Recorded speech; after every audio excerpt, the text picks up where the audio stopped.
چلتے ایسا ہم ریوائز کر لیں گے. کل کیا پڑھے ہیں؟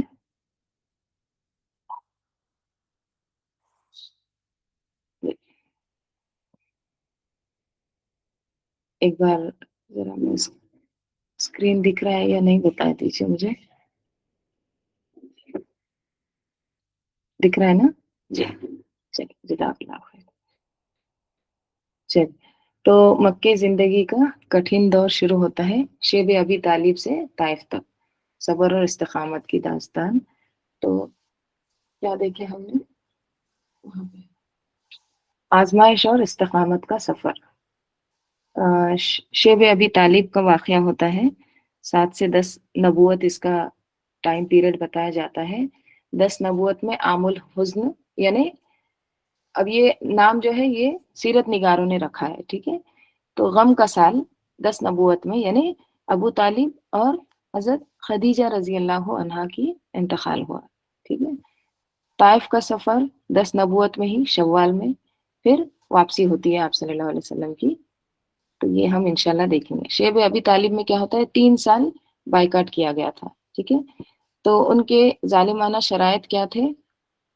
بنو ہاشم اور بنو مطلب کا مکمل بائیکاٹ، یعنی ان سے کوئی لین دین نہیں، شادی بیاہ نہیں، خرید و فروخت نہیں، کوئی تعلقات نہیں، ٹھیک ہے. سوشل بائیکاٹ سب کچھ. پھر صلح نامہ لکھنے والے بغیز بن عامر کے ہاتھ پر فالج. یہ اس نے لکھا تھا نا بغیز، تو اس کے ہاتھوں کی انگلیاں شل ہو گئی تھی، پیرالائز ہو گئی تھی، فالج ہو گیا تھا. تو مسلمانوں کے کیا حالات تھے؟ مسلمانوں کا پتے اور سوکھے چمڑوں پر گزارا، ٹھیک ہے. کھانے کو کچھ نہیں تھا تو یہاں تک کہ پتے کھائے، سوکھے چمڑے کھائے.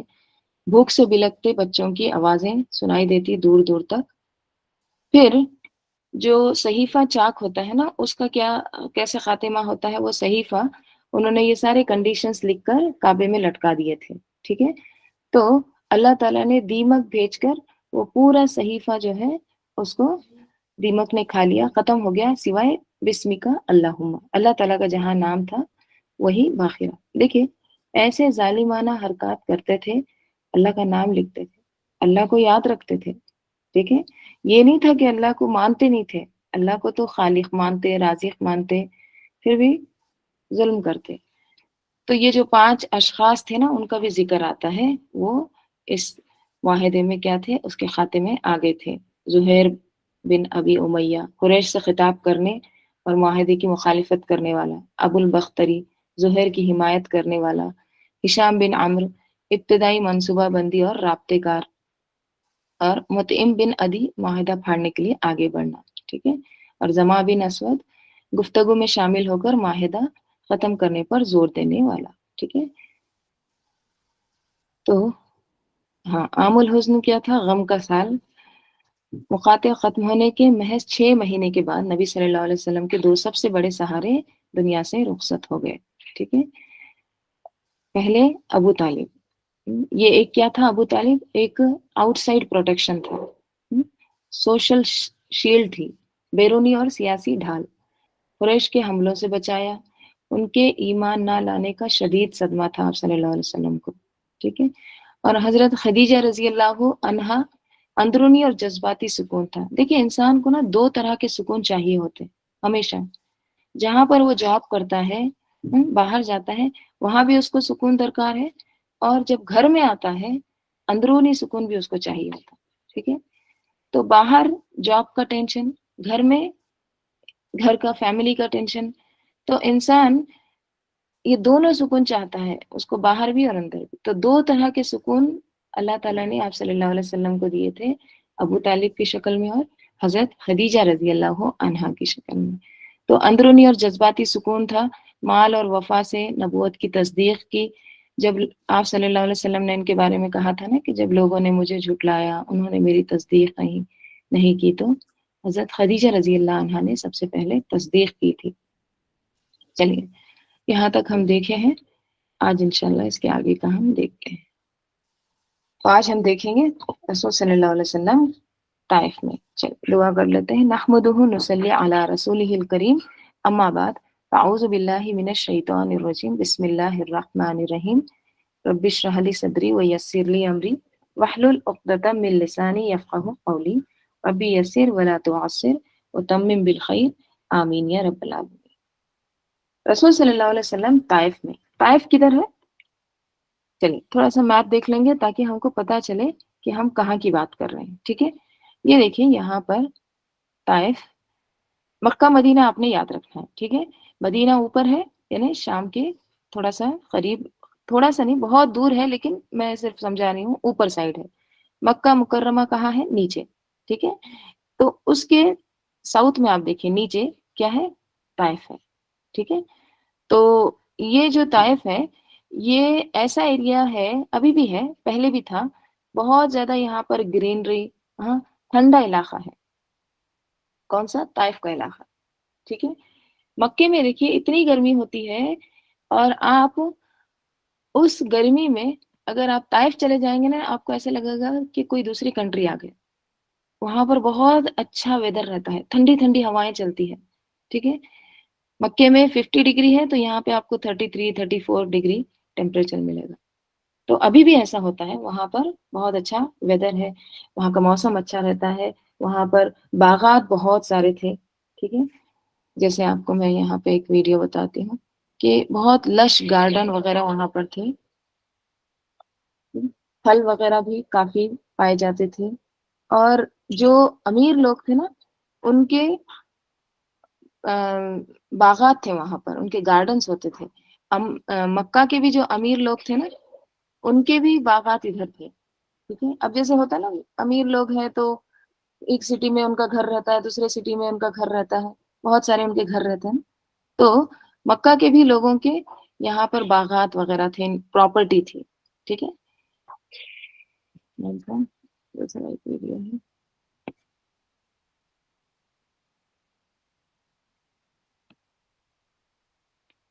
تو آپ کو جسٹ اندازہ ہونا کہ کس طرح سے یہ طائف ہے، کیسے نظر آتا ہے۔ ہو چکا ہے۔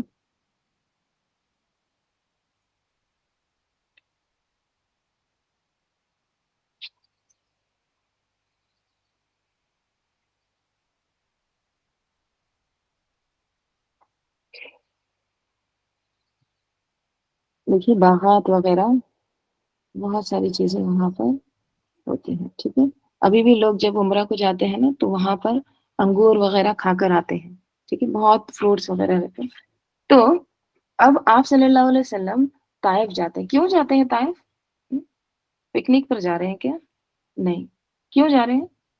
کیونکہ مکہ میں اب بہت مشکل حالات تھے، سنگین ترین حالات، بہت کٹھن دور سے گزر رہے تھے آپ صلی اللہ علیہ وسلم بھی اور صحابہ بھی۔ آپ صلی اللہ علیہ وسلم کی قتل کی سازشیں چل رہی تھی، تو جان تو بچانا ہے نا۔ تو پھر آپ صلی اللہ علیہ وسلم آس پاس کے علاقے میں دیکھتے ہیں کہ کوئی ہم کو پناہ دیتے ہیں یا نہیں، ہم کو رہنے دیتے یا نہیں، ہم کو اب شفٹ ہونا ہے۔ تو سب سے پہلے آپ صلی اللہ علیہ وسلم نے کون سا مقام چوز کیا؟ طائف۔ طائف گئے نا، ایسے لگتا وہاں تو ضرور جاتے ہیں، ٹھیک ہے، زیارت کے لیے۔ تو وہاں گئے تو وہ شہر کو دیکھ کے ایسے لگتا کہ اگر یہاں کے لوگوں نے آپ صلی اللہ علیہ وسلم کو اگر عزت دی ہوتی یا وہاں پر رہنے کے لیے آپ صلی اللہ علیہ وسلم کو جگہ دی ہوتی نا، تو آج مدینۃ النبوی کیا ہوتا؟ طائف ہوتا۔ مدینہ میں اتنی رونق ہے، اتنا زیادہ وہاں پر چہل پہل ہے، طائف میں نہیں ہے۔ طائف میں ایسا لگتا ہے کہ بس اب جتنے گھر ہیں بس اس گھروں میں ہی ہے لوگ، باہر کوئی نظر نہیں آتے اتنے، بس وہ زیارت کرنے والے ہی لوگ ہوتے ہیں۔ تو وہ رونق، وہ جو چہل پہل ہے، وہ آپ اگر مدینہ میں دیکھیں گے تو آپ کو لگے گا یہاں کی دنیا تو ایک ڈفرنٹ دنیا ہے۔ ان حالات میں نبی صلی اللہ علیہ وسلم نے طائف کا قصد فرمایا، قصد یعنی ارادہ کیا کہ ممکن ہے وہاں کے لوگ آپ کی دعوت قبول کر لیں یا آپ کو پناہ دیں اور آپ کی مدد کریں۔ چنانچہ آپ صلی اللہ علیہ وسلم طائف کے لیے پیدل چل کھڑے ہوئے۔ پیدل یہ سفر آپ صلی اللہ علیہ وسلم نے پیدل کیا۔ اتنا لمبا سفر ہے طائف کا، تقریباً 3 گھنٹے لگتے ہیں، اور ہم لوگ کیسے جاتے پتہ ہے؟ اے سی کی بس میں، ایک دم بہت آرام دہ سفر رہتا ہمارا۔ آپ لوگ ضرور جائیں انشاءاللہ، اللہ پاک آپ کو عمرہ اور حج نصیب کرے انشاءاللہ ضرور۔ تو وہاں پر آپ یہ غور کریے، دیکھیے جہاں جب بھی آپ مکہ یا مدینہ جائیں گے نا تو آپ ایک چیز ہمیشہ یاد رکھنا کہ آپ صلی اللہ علیہ وسلم نے یہاں پر کیا کیا تھا، کیسے کیا تھا، کیسا سفر تھا، ٹھیک ہے؟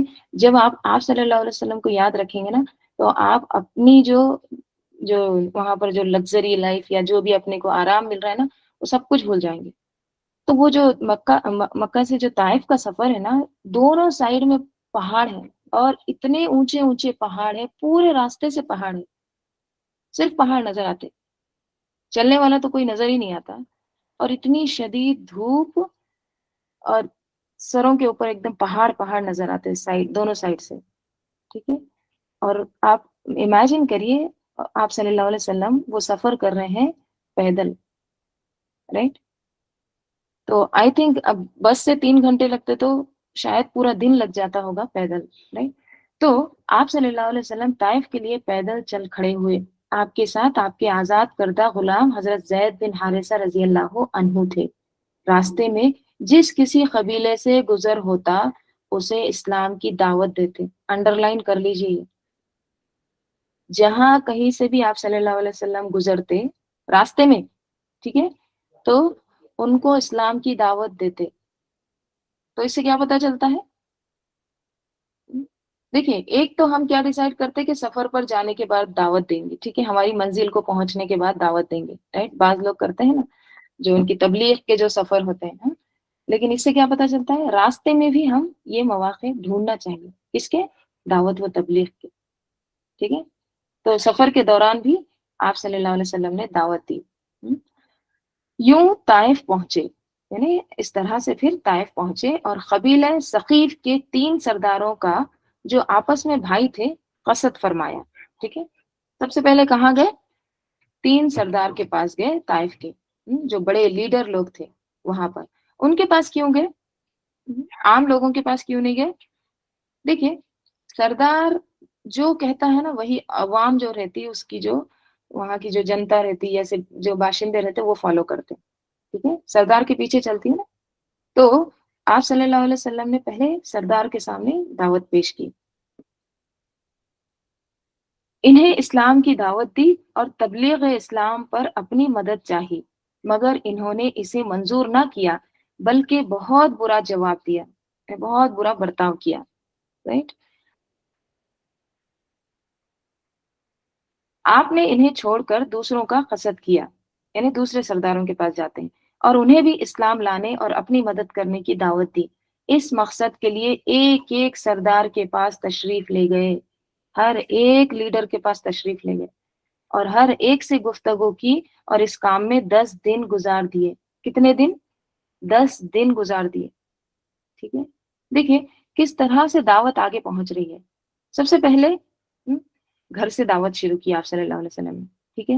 3 سال تک خفیہ دعوت ہوئی، پھر حکم آیا اعلانیہ دعوت کرو، کوہ صفا پر جمع کیا، پھر دعوت دی، ٹھیک ہے؟ پھر دھیرے دھیرے شہر کے لوگوں کو، ہاں؟ پھر کس طرح سے کام آگے آگے بڑھ رہا ہے اب طائف میں، ٹھیک ہے، وہاں کے سرداروں کو، right؟ تو ہر موقع جو بھی ملتا ہے، جو بھی اپورچونیٹی ملتی ہے اس کو استعمال کرتے ہیں۔ اب مکے سے باہر دعوت دے رہے ہیں اسٹیپ بائی اسٹیپ، لیکن کسی نے آپ کی بات نہیں مانی۔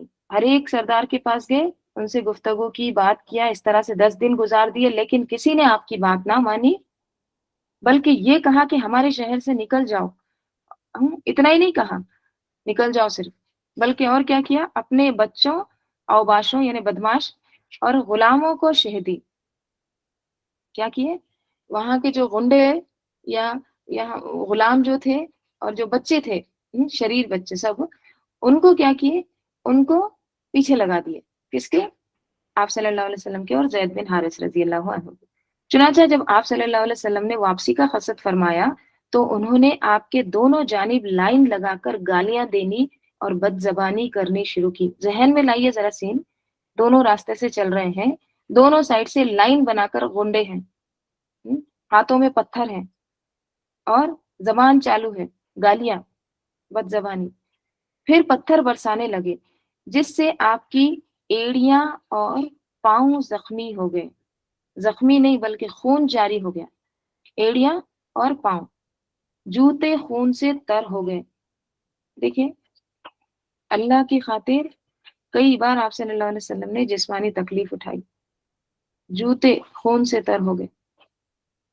حضرت زید بن حارثہ رضی اللہ عنہ جو آپ کو بچا رہے تھے، ان کے سر پر کئی زخم آئے.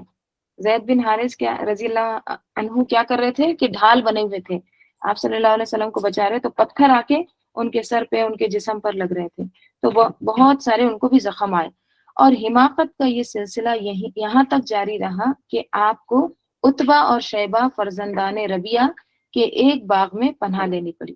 ربیہ جو مکہ میں رہتا تھا نا، اس کے دو بیٹے شیبہ اور عتبہ یہ مکہ طائف میں رہتے تھے. جیسے میں آپ کو بتائی نا لوگوں کی پراپرٹیز دوسرے شہروں میں بھی ہوتی ہیں، تو ان کا ایک باغ تھا اور وہ 3 میل کے ڈسٹینس پر تھا. کہاں سے؟ طائف سے.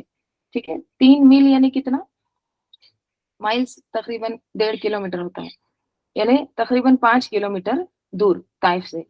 تو 5 کلومیٹر تک وہ پیچھے لگتے ہیں گنڈے. ٹھیک ہے، تو آپ صلی اللہ علیہ وسلم نے پھر عتبہ اور شیبہ جو فرزندان ربیہ تھے، ربیہ کے بیٹے تھے، ان کے ایک باغ میں پناہ لی. یہ باغ طائف سے 3 میل کے فاصلے پر واقع تھا. جب آپ اس باغ میں داخل ہوئے تو بھیڑ واپس چلی گئی. رائٹ، جو کچھ پیش آیا، ہاں، بھیڑ واپس چلے گی. نبی صلی اللہ علیہ وسلم باغ کے اندر ایک دیوار سے ٹیک لگا کر انگور کی ایک بیل کے سائے میں بیٹھ گئے. جو کچھ پیش آیا تھا اس سے دل فگار تھے، یعنی دل زخمی تھا، رنجیدہ تھا، سیڈ تھا. چنانچہ آپ نے ایک رقت انگیز دعا فرمائی جو دعائے مستضعفین کے نام سے مشہور ہے. بہترین دعا ہے یہ. اس کو دیکھیے انشاءاللہ ہم یہ تہیہ کریں گے کہ یہ دعا یاد کریں گے. ٹھیک ہے، جتنا بھی آپ کو ٹائم لگے انشاءاللہ یہ سیرت ختم ہونے سے پہلے ہم یہ پوری دعا یاد کر لیں گے. بہترین دعا ہے. ٹھیک ہے، صرف دعا یاد نہیں کریں گے بلکہ دعا کو ترجمے کے ساتھ بھی یاد کریں گے، اور جب ہم اس کو پڑھیں گے دعا کو تو وہ پورا سین یاد رکھیں گے جو آپ صلی اللہ علیہ وسلم کے ساتھ ہوا. اور یہ دعا کے معنی اگر آپ دیکھیں گے نا، بہت بہترین خوبصورت دعا ہے. ٹھیک ہے، اب دیکھتے ہیں کیا ہے. ایک منٹ ابراہیم، وہاں سے آپ پڑھ لائیے. ہاں، بسم اللہ الرحمن الرحیم. اللہم الیک اشکو ضعف قوتی وقلت حیلتی وحوانی علی الناس یا ارحم الراحمین انت رب المستضعفین وانت ربی الی من تکلنی الی بعید یتجہمنی ام الی عدو ملکتہ امری ان لم یکن بک علی غضب فلا ابالی ولکن عافیتک ہی اوسع لی اعوذ بنور وجہک الذی اشرقت لہ الظلمات وصلح علیہ امر الدنیا والآخرہ.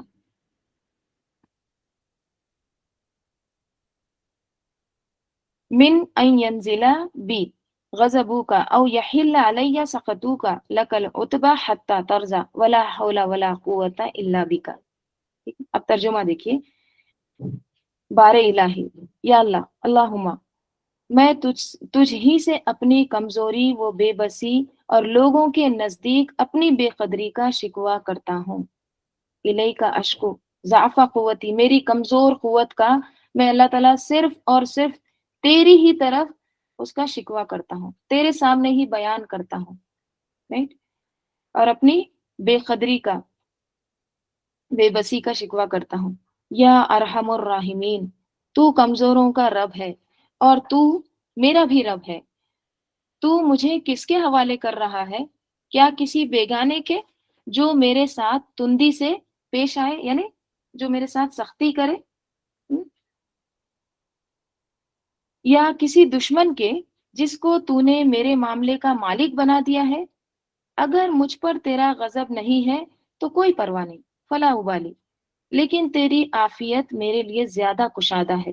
میں تیرے چہرے کے اس نور کی پناہ چاہتا ہوں جس سے تاریکیاں روشن ہو گئیں اور جس پر دنیا اور آخرت کے معاملات درست ہو گئے.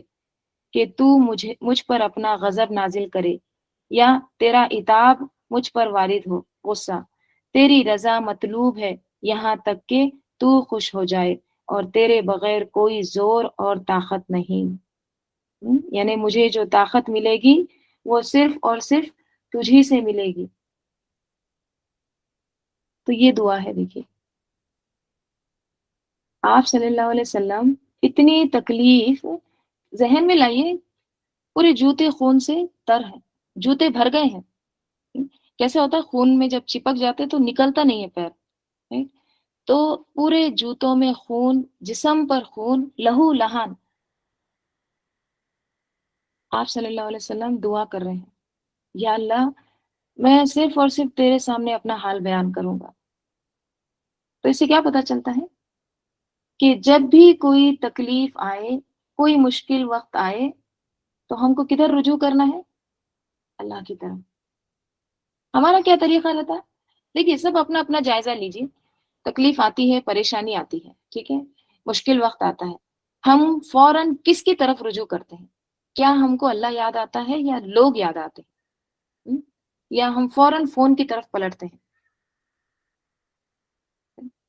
خود بھی ہم پریشان ہوتے، دوسروں کو بھی پریشان کرتے. اپنا بھی چین ختم، دوسروں کا بھی چین ختم کرنے کی کوشش کرتے ہیں. رائٹ. بعض لوگوں کا یہ حال ہوتا ہے کہ وہ ہر ایک کو اپنا دکھڑا سناتے رہتے ہیں. راستے میں بھی کوئی مل گیا اس کو بھی سنا دیں گے. اپنا ہے یا غیر ہے سب کو بتاتے ہیں. اگر آپ ان سے کہیں گے اللہ کو بتاؤ، اللہ کو بتاؤ، تو ان کے سمجھ میں نہیں آتا. حل کس کے پاس ہے؟ سولوشن کس کے پاس ہے؟ لوگوں کے پاس. دیکھیے آپ کو پریشانی ہے، آپ لوگوں کو بتاتے ہیں. لوگ آپ سمجھتے ہیں کہ ہمدردی ملے گی، لیکن بعض اوقات وہ ہمدردی بھی نہیں جتاتے، وہ بس کیا کرتے ہیں، مزے لیتے ہیں. رائٹ. جس کو آپ سنا رہے ہیں کوئی مخلص ہے تو ٹھیک ہے، لیکن بعض لوگوں کو بس اس کی کہانی سنو، اس کی کہانی سنو، پھر وہ آگے پہنچ جاتے ہیں. لیکن جب آپ اللہ سے شیئر کرتے ہیں، اللہ تعالیٰ تو اندر کی جو کیفیت ہے اس کو بھی جانتا ہے نا. آپ جس کو بتا رہے ہیں وہ سامنے والا تو اندر کی کیفیت نہیں جانتا ہے. اس کو نہیں پتا کہ اندر کتنی گھٹن ہے، کتنی پریشانی ہے. ٹھیک ہے، لیول کیا ہے اس کو نہیں پتا، لیکن اللہ کو سب پتا. ہم تھک جاتے بندوں کو سنا سنا کے اپنے غم، لیکن اللہ کی طرف پلٹتے نہیں ہیں. ٹھیک ہے. دیکھیے اس سے ایک نقصان یہ بھی ہوتا ہے، ہم جب دوسروں کے سامنے بتا دیتے ہیں، مثلا بیوی نے شوہر سے جھگڑا کر لی، ٹھیک ہے، اب جھگڑا کر کے شوہر چلے گئے آفس. اب بیوی کیا کرتی ہے، فون کرتی ہے اپنی سہیلی کو، ٹھیک ہے، اور سناتی بہت جھگڑا ہوا رات میں، خوب فائٹ ہوئی، ٹھیک ہے، میں نے ان کو یہ سنائی، وہ سنائی، وہ سنائی، انہوں نے یہ کہا، میں نے وہ سنائی، یہ سنائی. یہ جب ہم ایسے کرتے ہیں نا تو اس طرح سے ہم اپنے آپ کو ان کے سامنے ننگا کر دیتے. ہماری جو پرسنالٹی ہے نا وہ ایک چورا چورا ہو جاتی ہے ان کے سامنے. تو ہم صرف ایک سٹوری نہیں سناتے بلکہ اپنی پوری ایک امیج کھول کے رکھ دیتے ہیں. اور حل تو کوئی ہوتا نہیں ان کے پاس. اور ویسے بھی دیکھیے ہم کو حل کوئی چاہیے بھی نہیں ہوتا. ہم صرف اس لیے سناتے رہتے ہیں کہ کوئی ہمدردی کے کچھ لفظ بول دے، رائٹ، کسی کا کچھ ساتھ مل جائے بس. اللہ تعالیٰ نے کیا طریقہ بتایا ہے؟ کس سے مدد لو؟ وَاسْتَعِینُوا بِالصَّبْرِ وَالصَّلَاةِ. رائٹ. کس سے لینا ہے؟ نماز اور صبر سے مدد لو. رائٹ. تو یہی جو ہے نا یہ چیز ہے جو سہارا دیتی ہے، جو انسان کو باندھ کے رکھتی ہے، مضبوط کرتی ہے. اچھا ٹھیک ہے، آپ کا اگر واقعی کوئی مسئلہ ہے اور آپ اس کو اگر حل کرنا چاہتے ہیں تو آپ اس کو لکھیے، مگر اپنی جو مظلومیت کی داستانیں ہیں نا وہ تھوڑا کم سنائیے، ٹھیک ہے، تاکہ آپ کا مسئلہ حل ہو. اور مخلص انسان کے سامنے جو حل بتا سکتا ہے. اور دیکھیے کبھی بھی ایک طرفہ بات نہیں کرنی چاہیے. کبھی بھی دیکھیے یہی ہوتا ہے نا، میجورٹی کیا کرتے ہیں کہ جب کسی کے سامنے کچھ دکھڑا سنائیں گے نا صرف اپنی سائیڈ کی بات سناتے ہیں. یہ نہیں سنائیں گے کہ میں نے اس طرح سے ظلم کی، بلکہ کیا سناتے ہیں؟ صرف اپنے فیور کی باتیں، تاکہ ادھر سے بھی فیور ملے نا، سامنے والا بھی ہمدردی کرے نا۔ اگر ہم سنائیں گے میں نے ایسا بولی ویسا بولی، میں بھی بہت ظلم کی، تو پھر وہ سامنے سے جو چند الفاظ آئیں گے وہ کہاں سے؟ وہ کہے گا تمہاری غلطی ہے، پھر فون بند۔ تو ہر چیز میں ایک طرح سے کیا ہونا چاہیے؟ سچائی ہونا ہے۔ تو اس سے ہمیں کیا سبق ملتا ہے؟ اللہم الیک اشکو ضعف قوتی، کہ صرف اور صرف اللہ تعالیٰ کے سامنے اپنا حال بیان کرنا ہے۔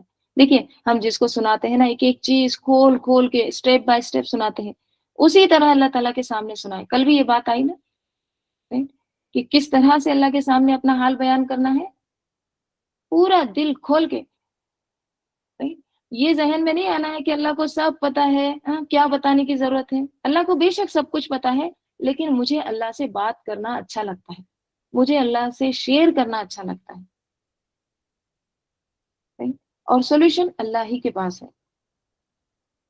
تو یہ سارے ہمارے ٹیسٹ ہوتے ہیں کہ ہم مشکل وقت میں کرتے کیا ہیں، اب کیا بیہیو کرتے ہیں، اب کیسا کرتا ہے، اب کیسا کرتا ہے۔ اور یہ جو مشکل وقت ہوتا ہے نا، یہ انسان کو سکھانے کے لیے آتا ہے، انسان کو تیار کراتا ہے، رائٹ؟ ٹھوک بجا کے اس کو مخلص کرتا ہے۔ آزمائش کے لیے کیا ورڈ آتا ہے قرآن میں؟ فتنہ، فتنہ، فا تو نون۔ فتنہ کے معنی کیا ہوتے ہیں؟ سونے کو آگ پر جلانا، آگ پر تپانا۔ آپ نے دیکھے ہوں گے کہ سونے کو آگ پر تپایا جاتا ہے۔ کیوں تپایا جاتا ہے؟ کبھی آپ نے اپنی جویلری سیل کرنے کے لیے گئے ہوں گے، تو آپ کا جو بھی چیز ہے، بینگلز ہے یا آپ کا نیکلیس ہے، وہ ویسے ہی نہیں لے لیتا وزن کر کے، اس کو کیا کرتا ہے؟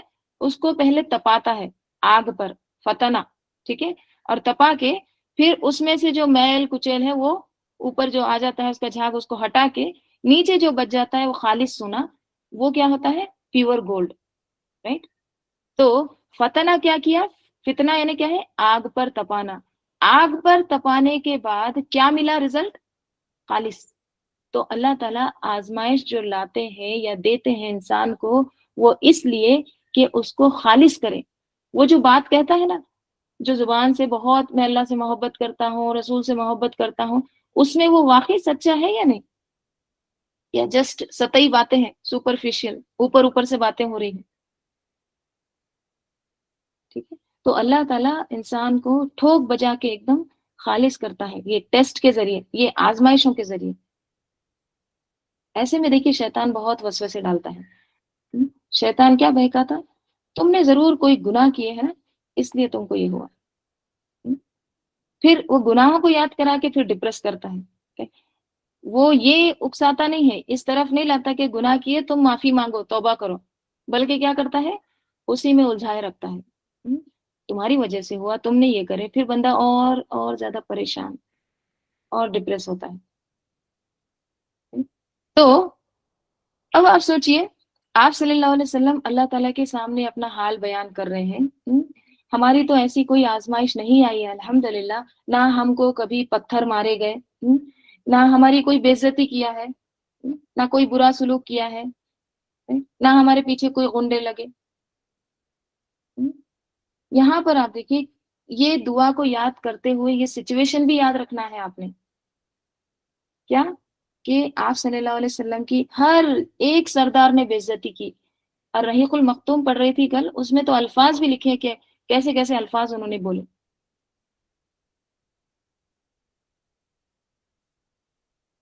ٹھیک ہے؟ اور مارنے کے لیے غنڈے بھی لگا دیے ہیں، استغفر اللہ۔ تو اپنا جائزہ لینا، میں کیوں رو رہی ہوں، میں کس بات پہ رو رہی ہوں؟ دوسروں کا غم یاد کیے نا، تو انسان کو کیا لگتا ہے کہ میرا تو کچھ بھی نہیں ہے غم، میرا تو کوئی بڑا ایشو ہے ہی نہیں۔ تو اللہ سے ہی رجوع کرنا ہے، اللہ ہی کے آگے جانا۔ دیکھیے اس میں نا ہمیں حضرت یعقوب علیہ السلام کی بھی مثال ملتی ہے۔ یعقوب علیہ السلام، اتنی تکلیف کا، اتنی پریشانی کا عالم تھا ان کا، ان کا بیٹا جو ہے وہ کڈنیپ ہو گیا، بیٹا کڈنیپ ہو گیا تھا۔ دیکھیے اگر بچہ تھوڑی دیر کے لیے اسکول سے گھر نہیں واپس آتا ہے، تھوڑی دیر لگ جاتی ہے، ہم کتنا پریشان ہو جاتے ہیں، ہم بار بار فون لگاتے ہیں، کہاں تک ہے، کیا ہو گیا، کیا ہو گیا؟ ہم؟ یوسف علیہ السلام کے والد کا آپ سوچئے کیا حال تھا، اور اتنی محبت کرتے تھے، تو کیا کہتے ہیں؟ یا اللہ، میں آپ سے شکوہ کروں گا، میں آپ کو بیان کروں گا اپنا حال، انما اشکو بسی وحزنی الی اللہ، میں اللہ ہی سے اپنے شکوہ، اپنا غم اللہ ہی کی طرف بیان کروں گا۔ دیکھیے، ہم ہے نا دو چیزوں سے گزرتے ہیں، right؟ ہمارا نا ایک فزیکل ٹارچر ہوتا ہے، فزیکل ٹارچر جو آپ کی پرسنل، آپ کے جسم پر جو تکلیف لگتی ہے، ٹھیک ہے، جیسے یہاں پر پتھر مارے گئے، فزیکل ٹارچر۔ ایک کیا ہوتا ہے؟ اسپیریچول ٹارچر، یعنی روحانی، ٹھیک ہے، ایک جذباتی زندگی ہے، ایک روحانی زندگی ہے، تو یہ دونوں کا ملاپ ضروری ہے۔ کیا مطلب اس کا؟ دیکھیے، زندگی میں آپ کو سب سے زیادہ تکلیف کب ہوئی؟ آپ کو کسی نے بہت زیادہ تکلیف دی، بہت رلایا آپ کو، وہ دن یاد کریے، ٹھیک ہے۔ تو یہ جو آپ کو تکلیف ہوئی نا، یہ آپ کو جذباتی طور پر تکلیف ہوئی، ٹھیک ہے، باتوں سے ہی، رائٹ، جذباتی، ایموشنل یا پھر فزیکل ٹارچر ہوا آپ کو، ٹھیک ہے۔ ہم کو تو کوئی تھپڑ بھی نہیں مارتا، صرف باتوں کے جو تلواریں چلتی ہیں نا وہ، رائٹ، الحمدللہ۔ تو اب آپ کیا کرتے ہیں؟ اب یہ آپ کو ٹارچر ہوا، آپ کو تکلیف ہوئی، اب آپ اللہ کے سامنے اپنا حال بیان کرتے ہیں، ٹھیک ہے۔ اب آپ پہلے تو روئے ہیں، ان کی باتوں سے آپ روئے ہیں، لیکن جب آپ نماز پڑھتے، آپ اللہ کے سامنے روتے ہیں، تو یہ کیا ہو گیا؟ یہ روحانی ایک لائف ہوگی، یعنی یہ اسپریچول لائف ہوگی۔ تو یہ دونوں کا ملاپ ضروری ہے۔ اس کو میں آپ کو ایک مثال سے سمجھاتی۔ بچے کو دیکھیے، بچہ گر گیا، چھوٹا بچہ گر جاتا ہے نا تو بہت روتا ہے، بہت روتا ہے، ہاں؟ پھر بعد میں اس کی ماں اس کو پوچھتی ہے، بیٹا کیا ہوا، کہاں چوٹ لگی، کیسے گرے؟ تو وہ جب بتاتا نا، پھر رو کے بتاتا، ٹھیک ہے، پورا سین پورا رو کے بتاتا ہے۔ تو یہ کیا ہوا؟ پہلے ایک فزیکل ٹارچر تھا، اب یہ اسپریچول ٹارچر، یعنی ایک جذباتی اور ایک روحانی، یہ دونوں کا ملاپ ہو گیا۔ تو ہم کو بھی جو تکلیف ہوتی ہے، یہ ملاپ ضروری ہے، یہ دونوں کا کمبینیشن ضروری ہے۔ تو ہم کو بھی جب بھی کوئی تکلیف دیتا ہے یا جو مشکل آتی ہے نا، وہ تو ہم روتے ہیں، لیکن جب ہم نماز میں اللہ تعالیٰ کے آگے اپنا حال پھر بیان کرتے ہیں، پھر روتے ہیں نا، تو یہ دونوں کا جو ملاپ ہوتا ہے نا، یہ انکریڈیبل، اللہ تعالیٰ کے سامنے ہاتھ، اللہ کے سامنے اپنا سب کچھ بیان کرنا، حال، اپنا جو بس ہے، غم ہے، حزن ہے، سب کچھ رکھ دیں۔ تو یعقوب علیہ السلام نے یہی کیا تھا، انما اشکو بسی وحزنی الی اللہ، کیونکہ سولوشن اللہ ہی کے پاس ہے، کوئی نہیں جانتا، ٹھیک ہے۔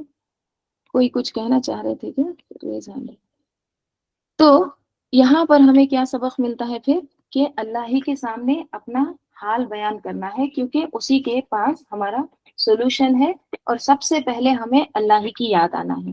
تو ہم دیکھیے، جب بھی اگر کوئی ستائے آپ کو زندگی میں، جب بھی کوئی تکلیف دے یا کوئی پریشانی آئے، یہ دعا پڑھ لیں، اس دعا کو آپ دیوار پر لگا دیں، ٹھیک ہے، اور اس کو پڑھیں، اللہ سے فریاد کریں، گڑ گڑا کے، رو کے، ٹھیک ہے، رونا نہیں آ رہا ہے، روئیں، ایکٹنگ کریں، لیکن رو کے کریں،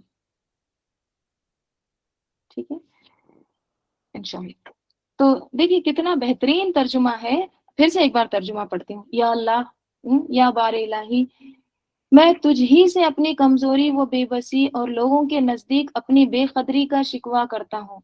تیرے ہی پاس میں اپنی کمزوری، ضعف قوتی، کمزوری، ضعیف قوت، اور قلت حیلتی، بے بسی، اور حوانیہ علی الناسی، لوگوں کے نزدیک اپنی بے قدری، جو میری بے عزتی ہوئی ہے، جو کچھ بھی انہوں نے مجھے کہا ہے، یا اللہ میں اس کا حال صرف اور صرف تیرے سامنے بیان کرتا ہوں، ٹھیک ہے۔ یا ارحم الراحمین، تو کمزوروں کا رب ہے اور تو میرا بھی رب ہے، ٹھیک ہے، جتنے بھی مستضعفین ہیں، جتنے بھی کمزور ہیں، ان کا تو رب ہے اللہ، اور وہ انت ربی، اور میرا بھی رب ہے۔ تو مجھے کس کے حوالے کر رہا ہے؟ الا من تکلنی، کس کے حوالے کر رہا ہے اللہ تعالیٰ؟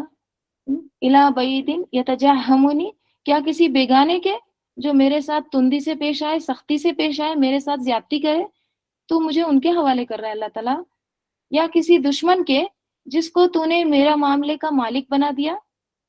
ام الا عدوٍ ملکتہ امری، کسی دشمن کے حوالے کر رہا ہے اللہ تعالیٰ جو میرا معاملہ سنبھالے ہوئے ہے، میرے معاملے کا مالک بنا ہوا ہے؟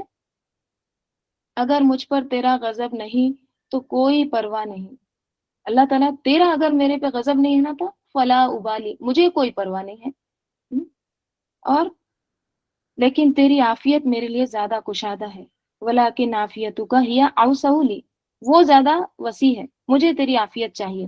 اسی لیے دیکھیے آپ صلی اللہ علیہ وسلم کثرت سے دعا کرتے تھے عافیت کی، اللہ سے عافیت مانگنا چاہیے۔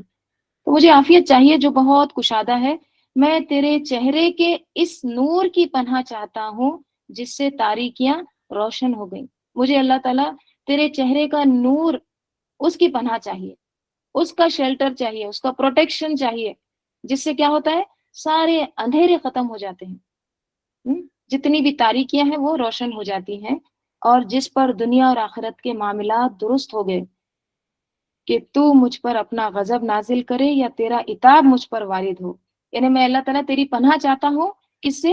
کہ جس پر تیرا غضب نازل ہو، یعنی اگر جس پر تیرا غضب نازل ہو رہا ہے یا اللہ مجھے تیرے پروٹیکشن میں لے لے، تیرے چہرے کے نور، اعوذ بنوری وجہ کا، مجھے آپ کے چہرے کے نور کے اندر لے لو، پروٹیکشن میں لے لو، جہاں پر عتاب ہے یا عتاب وارد ہو وہاں بھی مجھے آپ کا پروٹیکشن، آپ کی پناہ چاہیے، تیری رضا مطلوب ہے، لکل عتبہ حتی ترضا، یہاں تک کہ تو خوش ہو جائے، اور تیرے بغیر زور اور طاقت نہیں، کوئی بھی زور کوئی بھی طاقت تیرے بغیر ہے ہی نہیں، ولا حول ولا قوت الا بک،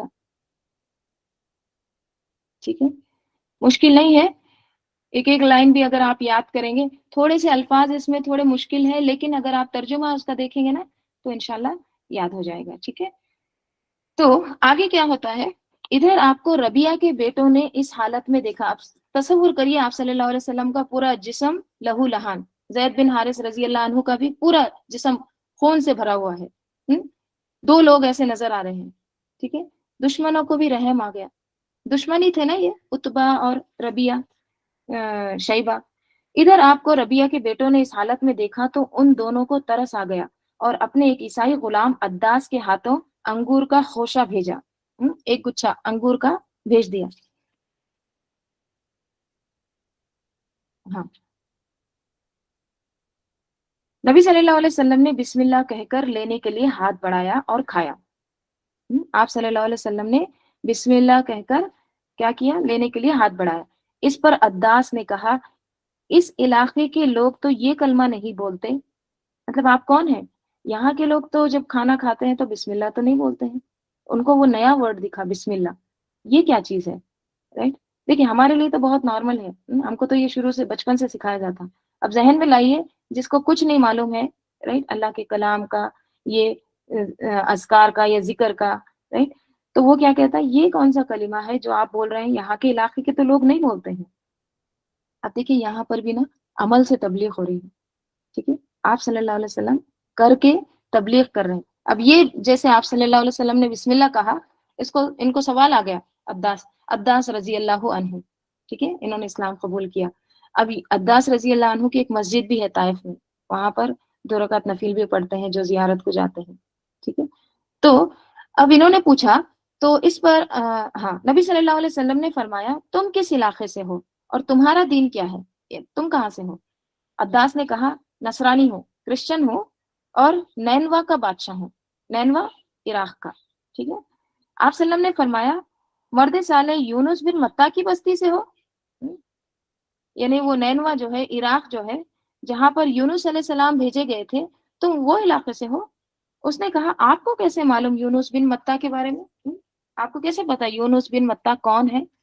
آپ صلی اللہ علیہ وسلم نے فرمایا وہ میرے بھائی ہیں، وہ بھی نبی تھے اور میں بھی نبی ہوں، کیا ہے؟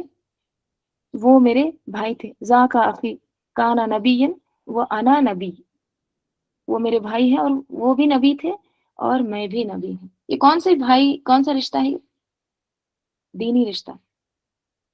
تو یہ جو دین کا رشتہ ہوتا ہے نا، یہ ہر فاصلے کو کم کر دیتا ہے. رائٹ؟ اللہ کے لیے جو محبت ہوتی ہے نا، کتنا بھی فاصلہ رہو کم ہو جاتا ہے. رائٹ؟ تو وہ بھی نبی تھے اور میں بھی نبی ہوں، اور قرآن مجید سے اس پر یونس بن متا کا واقعہ تلاوت فرمایا. آپ صلی اللہ علیہ وسلم نے یونس علیہ السلام کا واقعہ ان کو پڑھ کے سنایا. کہا جاتا ہے کہ اسے سن کر عداس مسلمان ہو گئے. پھر دعوت اور تبلیغ کا کام ہو رہا ہے. کس چیز سے شروعات ہوئی؟ قرآن سے. اس کے بعد رسول صلی اللہ علیہ وسلم باغ سے نکلے اور مکہ کی راہ پر آگے بڑھے. اب جانا ہے مکہ. ایک بار کوئی شہر سے نکل جاتا نا، وہ دوبارہ شہر میں واپس نہیں آ سکتا تھا جب تک کہ اس کو کسی کی پناہ لے کر اس کو اجازت نہ ملے. یہ میں آپ کو اس سے پہلے بھی بتائی ہوں. قبائلی نظام میں کیا ہوتا کہ اگر کوئی چلا گیا شہر سے باہر تو اس کو شہر کے اندر آنے کے لیے اس کو کسی کی پناہ چاہیے. جو اندر شہر میں موجود ہے آلریڈی، ان کی وہ پرمیشن کے بغیر وہ اندر نہیں آ سکتا. اگر کوئی اس کو پناہ دیتا ہے، پناہ دینا بھی رسک ہوتا ہے. ٹھیک ہے؟ کیونکہ لوگ پھر وہ جو پناہ دے رہا ہے نا اس کے پیچھے پڑ جاتے ہیں. تو بہت سوچ سمجھ کے لوگ یہ کام کرتے تھے. اب دیکھیے کیا ہوتا ہے. آپ صلی اللہ علیہ وسلم مکے کی راہ پر آگے بڑھے. آپ غم و الم سے دل فگار تھے، یعنی بہت زیادہ رنجیدہ تھے. قرن منازل یعنی وہ پلیس پر پہنچے تو جگہ کا نام ہے. قرن منازل پہنچے تو ایک بادل نے سایہ کیا جس میں حضرت جبرائیل علیہ السلام تھے اور ان کے ساتھ پہاڑوں کا فرشتہ تھا. آپ صلی اللہ علیہ وسلم نے سر اٹھایا تو حضرت جبرائیل علیہ السلام نے آپ کو پکارا اور عرض کیا، اللہ نے آپ کے پاس پہاڑوں کا فرشتہ بھیجا ہے، آپ اسے جو حکم چاہیں کریں. اس کے بعد پہاڑوں کے فرشتے نے سلام کیا اور کہا، اے محمد صلی اللہ علیہ وسلم، بات یہی ہے، اب آپ جو چاہیں.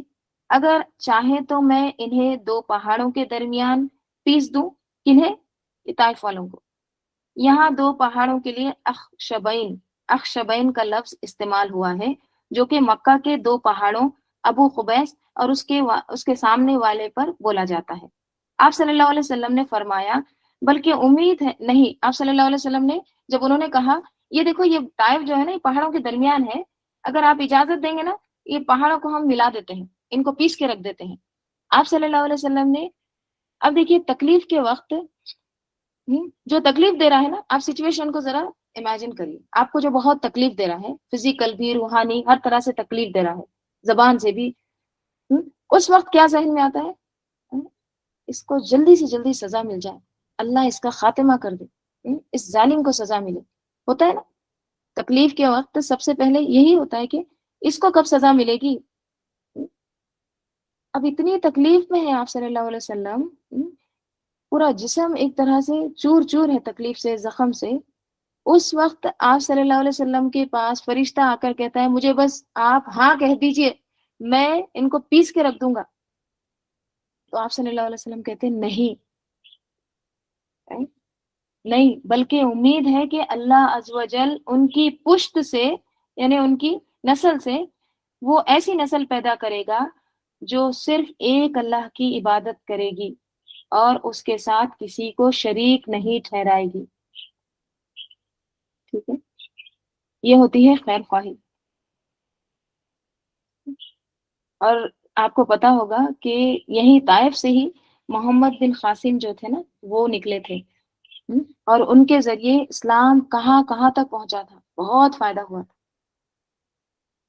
اسلام کے دروازے کھل گئے تھے. آج بھی دیکھیے پورا طائف مسلم ہی ہے نا. اگر یہ پیس دیے جاتے اور کھنڈر ہاتھ ہوتے جیسے عاد اور سمود کے ہیں، لیکن مسلمان ہیں لوگ. تو کس طرح سے آپ صلی اللہ علیہ وسلم نے صبر کیا، تحمل اختیار کیا.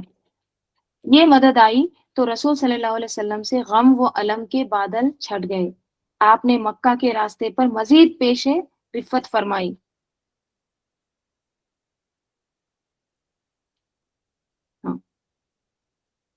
تاکہ نخلا میں جا فروکش ہوئے. نخلا یہ بھی ایک پلیس کا نام ہے، وہاں پر جا کے آپ نے رہائش کی.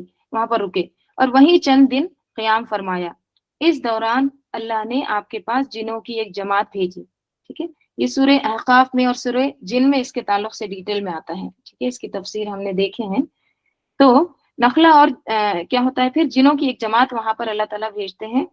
اس وقت آپ اپنے ساتھیوں کے ساتھ فجر کی نماز پڑھ رہے تھے، اس جماعت نے قرآن سنا اور جب قرآن کی تلاوت ختم ہو گئی تو یہ اپنی قوم کے پاس عذاب الہی سے ڈرانے والے بن کر واپس گئے۔ کون؟ جن۔ قرآن سنا انہوں نے آپ صلی اللہ علیہ وسلم سے اور فوراً تبلیغ شروع کی، وہاں پر ان کے علاقے میں جا کر انہوں نے دعوت کا کام شروع کر دیا، ان کو ڈرایا عذاب الہی سے، کیونکہ یہ ایمان لا چکی تھی، یہ ایمان لا لیے تھے۔ لیکن رسول اللہ صلی اللہ علیہ وسلم کو اس کے متعلق کچھ علم نہیں ہوا، یعنی آپ کو پتہ نہیں چلا کب آئے جن، کب سنے، یہاں تک کہ اس بارے میں قرآن نازل ہوا، چند آیتیں سورہ احقاف کی اور چند آیتیں سورہ جن کی۔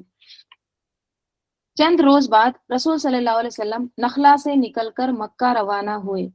آپ کو اللہ کی طرف سے کشادگی و فراخی کی امید تھی اور قریش کی طرف سے شر اور گرفت کا اندیشہ بھی تھا، یعنی وہ لوگوں کے شر کا بھی پتہ تھا، اس کا بھی ڈر تھا، اور اللہ سے امید بھی تھی، کس چیز کی؟ اللہ تعالیٰ راہیں کھول دے گا۔ اس لیے آپ نے احتیاط پسند کی، چنانچہ مکی کے قریب پہنچ کر ہرا میں ٹھہر گئے، غار ہرا، اور اخنس بن شریح کے پاس ایک آدمی بھیجا کہ وہ آپ کو پناہ دے۔ سب سے پہلے کس کے پاس ایک آدمی بھیجا؟ اخنس بن شریح کے پاس۔ کیوں بھیجا؟ تاکہ وہ آپ کو پناہ دے، ٹھیک ہے، ایک آدمی بھیجا تاکہ وہ آپ کو پناہ دے دے، مگر اس نے معذرت کی، ایکسکیوز، کیا معذرت کی؟ کہ وہ حلیف ہے اور حلیف پناہ نہیں دے سکتا۔ پھر آپ نے سہیل بن عمرو کے پاس یہی پیغام بھیجا، مگر اس نے بھی یہ کہہ کے معذرت کر دی کہ اس کا تعلق بنو عامر بن لؤئی سے ہے اور ان کی پناہ بنو کعب بن لؤئی پر لاگو نہیں ہوتی۔